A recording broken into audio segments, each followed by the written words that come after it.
কি বনাইছে স্যার?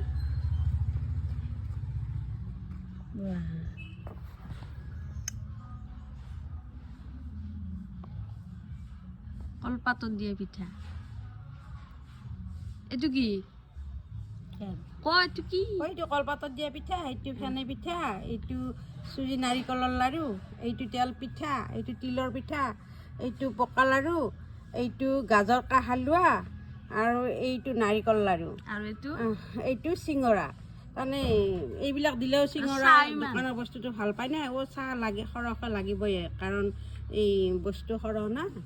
এইখিনি চাহৰ কাৰণে বিহুৰ যোগাৰ। এইটো বিহুৰ আৰু আছে কিবা কিবি, সেইখিনি হোৱাই নাই, আজিহে বনাম সেইখিনি।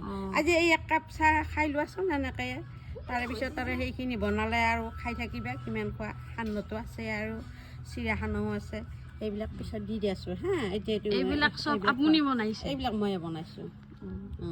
এইবিলাক এতিয়া খোৱাচোন এতিয়া।